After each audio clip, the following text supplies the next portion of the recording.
अस्सलाम वालेकुम। आज का व्लॉग यहाँ से स्टार्ट क्योंकि आज मेरे बच्चों लोगों की हो रही है गर्म पानी से धुलाई। नहीं बहुत ज्यादा टेंशन में रहते हैं ये लोग जब नहलाने लेके आती है इन लोगों को। ये देखो ना, मेरे को नाखून मारते करके मैंने क्या आइडिया लगाई हूँ। इनको टब में मस्त शैम्पू वाला पानी बनाती हूँ और इसके अंदर नहलाती हूँ और इसको फिर यहाँ से गर्म पानी डालती हूँ। एक तो करके पीरियड चली गई, पीरियड नहा धो के चले गई, उसको मस्त पोंछ पाछ के उसका हो चुका है। तो अब मेरी बारी है। चिंटू तो सच्ची बोलूं, मैं इससे बहुत डरती हूँ। इतना तेज नाखून मारती है ना ये, है ना चिनो, दिखती कि देखो चेहरा तो कितना मासूम भोला। चलो बाबा मैं बाद में करती हूँ, तुम्हारे चक्कर में मेरे खून लहू लोहार हो जाऊंगी मैं। बच्चों को नहला के जैसी बाहर आई देखी कि लिफ्ट का काम हमारे फ्लोर तक पहुंच चुका है। 2 फ्लोर खत्म हुआ, आज हमारे फ्लोर तक काम आ चुका है। और अभी मैंने उनको पूछा भी कि भाई कभी चालू होना लिफ्ट। अजून 2-3 दिवस लगना, मतलब और 2-3 दिन लगने वाले हैं। तो लेकिन हमारे फ्लोर तक आके इतनी खुशी हुई जितनी खुशी मुझे कटेली से बात करके होती है, वैसी खुशी हुई है मुझे। चलो आपको बता रही थी मेरी खुशी की बात। तो चलो मेरे ये गरीब नवाज का फोटो देखो और इसके सामने देखो, दिखा। खुशी की बात ये है कि मैं आपसे बात कर रही थी और पलटी तो उसी वक्त मेरी दरवाजे पे नॉक हुई। तो मैंने बोला कौन, तो देखा तो मेरे एक रूम का रेंट लेके आए। तो मतलब सुबह सुबह, आज मंडे है और सुबह सुबह लक्ष्मी माता मेरे घर तक पधारे हैं। तो बस अच्छा दिन तो मेरा शुरू हो गया है और आज है मंडे। तो मैं तो बहुत ज़्यादा इंतज़ार कर रही हूँ। मंडे है ना आज, और मेरा व्लॉग ऐसे भी आपको आ चुका है, लेकिन ये फिर भी मैं इंतज़ार कर रही हूँ क्योंकि वो व्लॉग शाम में आता है और ये दिन पूरा फिर से मैं दूसरे दिन के लिए व्लॉग लेना शुरू कर देती हूँ। देखो आज मंडे है और मुझे डर लग रहा है। तो मैं मेरे बेटे को बोली तुसी ना जाओ मुझे छोड़कर, तो भी बोल रहा है मैं जिम जा रहा हूँ। मैंने बोला तुसी ना जाओ ना जाओ तुसी।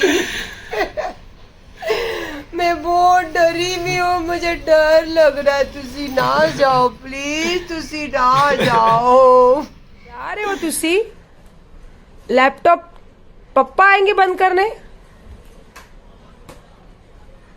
तुसी ना जाओ ना। जाओ नहीं ना तुसी। Bye. Okay bye bye bye. चलो अली आया घर पे, ये लोग के चालू थे मचमच। ये देखे और ये देखो पीछे देखो। मेरे से ज्यादा तो मेरी बेटियां बोर हो गई, बोलते छी मम्मी आ भी नहीं रही है, कुछ वीडियो भी नहीं आ रहा, मजा भी नहीं आ रहा, तो क्या करे मम्मी। तो अली बोलता लाओ मैं तुम लोग को घुमा के लाता हूँ। अली जा रहा है हम लोग को घुमाने के लिए। मम्मा जाओ घूम कर आओ, तब तक कटेली कुछ तो कुछ डालेगी, नहीं तो फिर अपन रात को देखेंगे उसको। सुबह से इंतजार कर करके थक गई। फिर अब जाके मैं नहाई, फ्रेश हुई और जो मेरे बालों में मैं प्रोडक्ट लगाता उसको क्लीन करी, अच्छी ड्रेस पहनी, रील बनाई। उसके बाद मेरे थोड़े लोगों से बात करना था, बात की। फिर मेरी एक प्रॉपर्टी का आज एक क्लाइंट आए थे देखने, तो मेरा बेटा जाके वो प्रॉपर्टी दिखा कर भी आया, फ्लैट। इंशाल्लाह अगर वो सेल हो जाए तो मजा आ जाए, पार्टी। और उसके बाद अब मेरा दिल हो रहा है कि मैं माहिम जाकर आऊँ, क्योंकि मैं जब बहुत ज्यादा खुश होती हूँ ना तो मैं पीर वलियों के दर पे जाती हूँ। और माहिम की बात से भी कुछ बातें हैं जो इंशाल्लाह मेरे अल्लाह वो भी जरूर करेंगे, क्योंकि उस बातों में भी काफी झूठ के पर्दे आए हैं, तो इंशाल्लाह वो भी आएगा सामने। और अब तक तो कुछ आया ही नहीं है, क्योंकि देखो मैं टाइम टू टाइम, मेरा भले व्लॉग दूसरे दिन आता है लेकिन हर टाइम टू टाइम, भले मैं रात को 3 बजे भी जगती हूँ तो व्लॉग लेती हूँ, तो आया नहीं। मतलब क्या बोलूं, अभी मेरे कुछ तो समझ में नहीं आ रहा। क्या पता, अब जा रही हूँ अच्छी जगह, वहां से आने के बाद कुछ दिमाग में आए। तो चलिए फिर मैं निकल रही हूँ माहिम दरगाह। बाल अच्छे लग रहे ना माशाल्लाह, अच्छे लग रहे, बहुत अच्छी सर्विस की हो बच्ची ने। चलिए माशाल्लाह माहिम दरगाह पहुंच गए। और माहिम दरगाह पहुंचते मैंने कटेली का वीडियो देखा। तो बस मैंने कहा ना अभी तक वीडियो नहीं आया, तो मेरा दिल चाहता है कि मैं जाऊँ पीर बुजुर्ग को घर पे जाऊँ, वहाँ पे अपना सर टेक कर दुआ कर आऊँ। तो देखो अभी तक तो दरवाजे की दहलीज भी नहीं पहुँची थी। और सर चढ़कर बोली। तो इंशाल्लाह इत्मीनान से घर पे बात करूँगी। चलिए आप भी थोड़ा सा पहले ज़ियारत की, अभी तो अंदर नहीं गई हूँ, बस पहुँची हूँ उनके आंगन में और उसके पहले ही उन्होंने जो दिखाना था वो दिखा दिए। आई तो दरबार शरीफ तो बंद हो गया, लेकिन लास्ट अगरबत्ती जो लगा कर गए थे माशाल्लाह। और सच बोलूँ मैं यहाँ आते आते तो बहुत परेशान थी, पर पता नहीं क्यों एक अजीब सी खुशी मिल रही है मुझे यहाँ आने के बाद, और बहुत ज़्यादा ही दिल खुश है। और दरबार शरीफ तो बंद हो चुका है, लेकिन कहते हैं ना कि आप घर पर भी बैठ के अगर उनको तस्वुर में माँ देखो तो वो आपके पास होते हैं, बस वही बात होती है यकीदे वाली। माशाल्लाह बहुत अच्छा लग रहा है, बहुत ज़्यादा मेरा दिल खुश है अभी इसमें। देखो वहाँ पे ज़ियारत करके मैं अमीन को बोली चल थोड़ा देर बैठते अमो, तो 2 लेडीज़ थे, बोले आपा वहाँ आगे बड़े पीर सरकार का चिराग रोशन होता है, वहाँ जाकर आओ ना। तो मैंने हाँ पता है, अम्मी के साथ आती थी मैं यहाँ जब छोटी थी, तो मुझे पता है माहिम दरगाह के पीछे साइड में उनका चिराग रोशन होता है। तो ये देखिए, ये बड़े पीर सरकार के नाम का चिराग रहता है जो यहाँ पे हमेशा रोशन रहता है। आप समझते हो ये सब जगहों पे अल्लाह पाक अचानक में भेजना। वहाँ चिराग से निकले, फिर ये देखो यहाँ जो है ना, ये यहाँ से औरतों की एंट्री होती है पीछे दरगाह। और मैं जब भी कोई दरगाहों पे जाती हूँ मुझे बहुत ज़्यादा पसंद है कि दरगाहों के चक्कर लगाना। जैसे हम हरम शरीफ जाते हैं तो अल्हम्दुलिल्लाह अल्लाह ने मुझे वहाँ भी भेजे हैं, मेरे नसीब में वहाँ की ज़ियारत भी लिखी थी। मेरे बच्चे के नसीब में भी है। देखो इसको कहते हैं फरमा बरदार बच्चे, जो अपनी माँ की हर बात और अपनी माँ के साये के पीछे रहना, इसको बोलते हैं फरमा बरदार बच्चे। तो बस वही आपको बता रही थी कि मुझे बहुत ज़्यादा पसंद है दरगाहों के जो हरम शरीफ के जैसे राउंड लगाते, तो बहुत मतलब एक अलग ही दिली सुकून मिलता है दिल, और एक अलग ही एक चीज़ मिलती है, पता नहीं वो क्या है, मैं अब बयान तो नहीं कर सकती वो सब चीज़ें, लेकिन मुझे जो चीज़ें मिलती है, मुझे जो सुकून मिलता है वो बस मैं ही जानती हूँ। और जो आज इतनी हिम्मत से हर चीज़ में खड़ी रहती हूँ, बस इन्हीं लोगों की आने की यहाँ से जो मुझे ताकत मिलती है, समझ लीजिए वही है माशाल्लाह। उनको फोटो खींचना है। किसको? ये देखो अल्लाह ने जो गरीब नवाज ने जो मुझे इज़्ज़त दी ना, वो इज़्ज़त मेरी कहीं भी कम नहीं होती। तो चलिए उनके साथ एक सेल्फी देकर आती हूँ। माशाल्लाह अभी भी पब्लिक देखो, चाहने वालों की कमी नहीं होती है ना, चाहत की बात होती है बस। देखो मार्टिन का रोड, दरगाह वाला रोड, और इतना अच्छा लग रहा। हम लोग ने देखा 2-3 लेडीज को, वो अपने हस्बैंड को ऐसा होती, ये सायरा सत्तानी है, देखो देखो ना सायरा सत्तानी। अल्हम्दुलिल्लाह अल्हम्दुलिल्लाह, अल्लाह पाक हर किसी को ज़िंदगी में ये इज़्ज़त दे। और बस औरत जो अगर औरत बनाए तो अल्लाह पाक जैसी, सच में बोलती मुझे बहुत फ़ख्र है अपनी हिम्मत पे, लेकिन बस थोड़ा कुछ समझ लीजिए, आप समझ सकते हो ये बात को, लेकिन अब बिल्कुल और बस कोशिश कर रही हूँ खुश रहने की, लेकिन समझते हो ना औरत का दिल इतना नरम होता है कि हर चीज़ बर्दाश्त कर लेता है। लेकिन मैं घर जाके बात करूँगी आपसे, क्योंकि यहाँ इतने लोग हैं जो सेल्फी लेते, मुझे अच्छा नहीं लगता है, क्योंकि एक पल की खुशी जो मेरे साथ उनको मिलती है मैं वो कभी ज़ाया होने नहीं दूँगी। चलो हम लोग तो माहिम से आए, और ये हमारे एरिया का प्रेम्स किचन है, जो हमें कभी भी लेट खाना खाना हो तो हम यहाँ आ जाते हैं। और आज का हमारा जो डिनर का प्रोग्राम है, ये बनाए हैं जिसकी कल एंगेजमेंट आपने देखी थी, तो ये हमारे लिए अलग से छोटा वाला पार्टी है ना, हाँ मतलब अभी वो मेरे मामू का बच्चा है तो मैं बड़ी बहन लगती हूँ, वो दीदी ही बोलता है मुझे। तो आज बोला दीदी क्या खाएंगे, तो बोले क्या खिलाएगा, बोले आप जो। तो मैंने बोला चलो फिर कुछ खाते और लेट नाइट पार्टी मनाते। तो आ गए हम लोग यहाँ पे।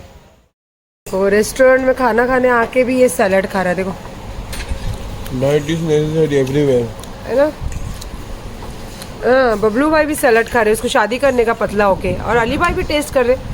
वाह वाह वाह क्या बात। लाइफ में मैं पहली बार आज एप्पल चिकन खा रही हूँ, मतलब जब स्पाइसी खाती थी तब खाती थी। और ये तो स्माइल को बहुत ज़्यादा पसंद है, स्माइल मतलब बबलू, ये हमारा बबलू है लेकिन इसका नाम है स्माइल। आज इसकी तरफ से पार्टी है ना, तीखा वाला। बापरे मैं खा पाऊंगी ये मेरी प्लेट है, ये मेरे लिए मंगाई हूँ मैं।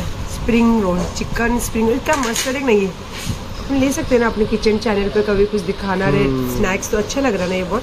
हाँ मस्त लगेगा। हाँ मस्त है। कितनी शौक से ये पॉट राइस मंगाते हैं और यहाँ अगर हम लोग घर में ये चीज़ करें तो कैसे बोलेंगे जला हुआ टोप में खाना दे रहे हो। और यहाँ पे देखो कैसे पैसे खर्चा करके जले हुए टोप का खाने को क्या बोलते हैं, पॉट राइस। ये मेरा स्पेशल सिजलर। कितना खाऊंगी मैं इसमें से, कितना खाऊंगी? ये जो चीज का पीस है ना बस इतना। इससे चढ़ कर आई, मैं देखो दुपट्टा का किनारा खींचते खींचते वहाँ लेकर गई। और ये देखो पीनू, देखो देखे, अरे देखो चिंटू मेरे पैरों के पास, ये देखो पैरों के पास ही एकदम। बस अभी घर पहुंची, सीढ़ी पर आपको पता है बंद है मेरी लिफ्ट। बस अभी बजे 1:45 रात के। और अल्हम्दुलिल्लाह बहुत अच्छा लगा मुझे दरगाह जाके। फिर वहाँ से इस्माइल का फ़ोन आया तो बस से हम लोग ने खाना वगैरह भी खाए, बहुत अच्छा लगा। और देखते हैं फिर सुबह, क्योंकि अभी मेरा कुछ इतना मूड नहीं है, सुबह बात करूँगी जो भी रहेगा। तो अभी फ़िलहाल आप लोगों को गुड नाइट, अस्सलाम वालेकुम, गुड मॉर्निंग। न्यूज़ देख रही थी थोड़ा सा, आज पता नहीं मेरा दिल दिमाग बहुत बेचैन है, बिल्कुल भी अच्छा नहीं लग रहा आज की सुबह मेरी। और बस ऐसी न्यूज़ देख रही थी, मोबाइल में आवाज़ आ रही होगी आपको। बस मेरा बच्चा ऐसी देखते देखते सो भी गया, उसको खाना भी नहीं दी अब तक मैं। बस थोड़ा सा माइंड फ्रेश होगा तो आप लोगों से बात करूंगी, क्योंकि मैं रात में भी बहुत सारी कश्मकश में मेरा दिमाग चल रहा था, क्या बोलूं। जब मैं आपसे बेड पे बात कर रही थी तो उस टाइम बहुत ज़्यादा मूड अपसेट था, और आज भी मेरा अभी भी बहुत मूड अपसेट है। लेकिन कहते हैं कि आप कोई भी सिचुएशन में रहो, आप अपने जिम्मेदारियों से दूर नहीं भाग सकते। तो बस एक ये जिम्मेदारी भी है कि मेरे घर को भी संभालना है, मेरे बच्चों को संभालना है। तो बस किचन वगैरह क्लीन हो गया, चिकन मैंने पानी में डाली हूँ। और ये सेकेंड टाइम की चाय है, जो मैं बहुत कम सेकेंड टाइम चाय पीती हूँ। सेकेंड हो या थर्ड टाइम जब चाय पीती हूँ, जब मेरा दिमाग बहुत कश्मकश में होता है या मैं बहुत अपसेट होती हूँ, तो ये बस ये चाय पीती हूँ और ऐसे सोचते रहती हूँ, तो कुछ ना कुछ दिमाग में बात आती है। ये देखिए दोपहर के बजे हैं 1:30 और अल्हम्दुलिल्लाह घर का सारा काम हो चुका है, सारी साफ़ सफाई हो चुकी है। और अमीन भी गया है जिम, और अली भी अपने काम के बस निकल ही चुका है। बच्चा सुबह चला ही जाता है। ये अलग बात है कि उसको लेके, बच्चों को लेके भी इतनी बातें मैं बिलीव नहीं कर पा रही हूँ कि इतनी हद तक भी एक इंसान गिर सकता है, एक इंसान इतने हदों से पार हो सकता है। मैं नहीं जानती थी इतनी बातें, और बहुत अफसोस, बहुत ज़्यादा अफसोस है उस इंसान पे नहीं, अपने फ़ैसले पे। क्योंकि मैं बहुत समझदार औरत समझती थी अपने आप को, और मैंने हमेशा अपनी समझदारी से ही काम किया है दुनिया में, ज़िंदगी में। और ये भी जो मैं आपके सामने ये जो भी बातें लेकर शुरू हुई थी, तो ये एक मेरी समझदारी थी, क्योंकि बहुत ज़्यादा लिमिट से ज़्यादा ये चीज़ हो चुकी थी। तो मैं चाहती थी कि, मुझे पता था इसमें सच्चाई कुछ नहीं है, लेकिन मैं चाहती थी कि ये सारी चीज़ें आप लोगों के सामने सच्चाई के साथ आए। मैं कुछ भी चीज़ करती हूँ तो बस उसको झूठ और सिर्फ झूठ ही बोला जाता है। तो मैं चाहती थी कि मैं ये सारी बातें आपके सामने करूँ और आप इसको देखकर समझो कि ये झूठ है या सच है। मुझे तो नहीं लगता कि इसमें कोई भी बात झूठ थी, मैं जो बताना चाहती थी। और सामने जो बताए आपको पता ही चल गया होगा, और सारी चीज़ें कि अभी मैं कोई वीडियो नहीं बनाऊंगी, अभी मैं, तू बना नहीं सकती कि तेरे पास कुछ भी नहीं है बनाने के लिए, और तू सिर्फ झूठ है, और तूने सिर्फ मेरे नाम का सहारा लिया था अपने आप को दिखाने के लिए, अपने आप को फेमस करने के लिए, और लोगों की नज़रों में ऊपर चढ़ने के लिए। ये तो बात पक्की है, और ये बात तो मैं डंके की चोट पे कर सकती हूँ। हाँ ये है, जो तूने बताया ना वो वीडियो में, वो बात भी सच है, वो बात मैं तेरी नकारूंगी नहीं कि तू झूठ बोल रही है या वो, क्योंकि वो आदमी गंदगी और गंदगी है। तो मैं बस यही बात अब करूँगी आगे, बहुत ज़्यादा ज़रूरी है। जिस तरीके से तेरी बातों का जवाब देना और तेरे बातों से सच्चाई निकालना मैंने ठाना था, और वो देख ज़्यादा टाइम भी नहीं लगा। तूने 4 साल कोशिश करी अपने आप को साबित करने की, मैंने सिर्फ 4 दिन में तेरी सच्चाई बाहर ला कर रख दी। अब तू लाख नकारे, तू लाख बोले कि मैं नहीं डालूंगी, नहीं करूंगी, तो तेरे पास ना कुछ है और ना तू कर सकती है, और तू तेरी देख, तेरी लफ्ज़ों में और तेरी भाषा में बोलूँ ना तो तेरी फटी पड़ी है और तेरी फट चुकी है, सोशल मीडिया पे भी और सोशल मीडिया के बाहर भी। तो तू बताएगी नहीं और तू अपनी इसमें रहेगी, जो तेरे रहने का तेरे को जो आता है तू उसी में रह सकती है। और तू ये मत समझ कि मैं इसको एंड कर दूंगी, ये तो बहुत लंबे तक जाएगा। और इंशाअल्लाह तो शुरुआत तूने की है ना, तो इसका ख़त्म पूरा मैं करूँगी। और तू लोगों को जो घुमा रही है ना इसका वीडियो डाल के या फिर इसकी रिकॉर्डिंग डाल के या इसकी ऑडियो डाल के, तो देख वो सबको मालूम है। और वो सबको मालूम है सना और इमरान, देख मैं उनका नाम लेके बात करती हूँ। जिस दिन मैंने सोचा था कि जिस दिन मैं इनको बोलूँगी उस दिन मैं नाम लेके बात करूँगी, क्योंकि मैंने ना इनके तरफ कभी कोई बात करी, ना इनको कोई टोल करी, ना मैंने इनको कोई ताना दी, ना मैंने इनको बुरा बोली। हाँ, ये अलग बात है कि इनके कानों तक वो बातें पहुँचाई गई है, लेकिन मुझे बहुत तकलीफ़ हुई क्योंकि मैं उनको भाई और भाभी बोलती थी।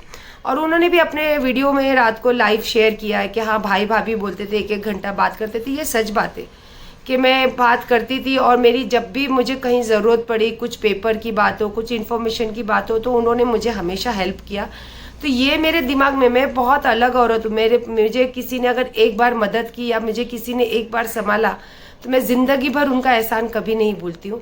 तो ये मैं अभी आपका नाम लेके बोल रही हूँ, इमरान और सना।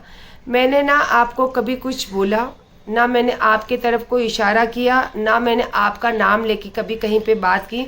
आप बोलते हो ना रिकॉर्डिंग आती है आपको, तो अगर ये बात की कोई भी आपके पास प्रूफ है तो आप वीडियो में भी डाल सकते हो या पर्सनल भी आप मुझे बोल सकते हो। हाँ, ये है कि मैं आपको भाई बोलती थी अब इमरान, तो इसीलिए उस दिन लाइव में मैंने गुस्से से फ़ोन किया और मैंने बोली ये तेरे भाईजान को भेज दे, कि वो मतलब मैं उसको अपना आदमी समझती थी। ये सोचती थी कि उसको ये सब चीज़ें सुन के थोड़ी शर्म आएगी, लेकिन वो इतना बेशर्म आदमी है कि वो जग जाहिर हो चुका है।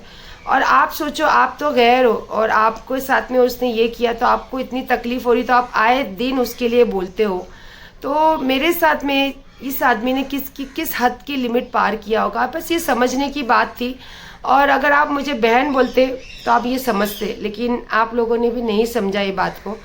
खैर कोई बात नहीं, होता है जब इंसान इस तरीके की बातें करता है। जब मैं इतनी समझदार औरत होके इस आदमी के चुंगल में फंस सकती हूँ, तो खैर आपकी तो बात ही छोड़ दो, क्योंकि इसका रोना धोना, अल्लाह रसूल की बातें, बड़ी बड़ी बातें, फैमिली की बातें, कस्मों की बातें, तो ये सब बातों में मेरी फ्रेंड है जो रिहाना, मैं अब सबका नाम लेके ही बात करूँगी, तो वो भी इसी चंगुल में फंसी। और इंशाल्लाह वो 15 लाख की बात भी मैं आगे जाके आपको पूरी क्लियर करूँगी, क्योंकि मैं नहीं करना चाहती थी ये सब बातें, लेकिन मैंने देख लिया कि मैं अगर बातों को इग्नोर करती हूँ और नहीं करती हूँ तो बहुत उसका जो परिणाम होता है बहुत गंदा और बहुत ज़्यादा ही गंदा होता है। बस ये बात से मैं एक बात सीखी हूँ कि बस चुप नहीं रहना है। और आपने देखा, अगर मेरी जगह कोई और औरत होती या कोई और इंसान होता और उसकी अगर फैमिली, जैसे मेरी फैमिली में मेरे बच्चों ने मुझे थामा था, अगर ज़रा भी मेरे बच्चे डगमगा जाते तो क्या होता। ऐसे सिचुएशन में इंसान क्या करता, सबसे पहला सुसाइड सोचता है या फिर कुछ गलत उसके दिमाग में थॉट आता है। क्योंकि ये बातें जो इस कटेली ने की है, एक इंसान की पूरी ज़िंदगी की इमेज, पूरी ज़िंदगी की इज्जत और पूरी ज़िंदगी की उसकी जो जर्नी होती ना, वो ख़त्म हो जाती है इस बातों से। अब शुरुआत तो इसने की, अब जब मैंने इसको फाइनल करना चाहा तो उसके पास कुछ नहीं। और मैं जब मैंने इंक्वायरी चालू की, जब मैंने सारी इन्फॉर्मेशन लेना चालू की, तो तभी मुझे पता चल गया था कि कुछ भी नहीं है। और मैं शुरू से जानती थी, नहीं तो मैं इतने साल खामोश नहीं बैठती थी। हाँ, ये मेरा नेचर है कि मैं फालतू की बातों में, पछेड़े में बीच में पड़ती नहीं हूँ। तो मैं करूँगी, क्योंकि ये व्लॉग बहुत लंबा हो चुका है, तो मैं इंशाल्लाह नेक्स्ट व्लॉग में करूँगी आप लोगों से बातें। और जो भी बातें अभी तो बहुत सारी बातें जो मैं करूँगी, तो बस ये व्लॉग को एंड करती हूँ और नेक्स्ट व्लॉग में आपसे यही सब बातों में बातें करूँगी अभी मैं। तो चलिए फिर, अपना बहुत सारा ख्याल रखिए, ध्यान रखिए, स्ट्रॉन्ग रहिए और बस हर चीज़ का सामना करने के लिए हमेशा तैयार रहिए। अल्लाह हाफिज़।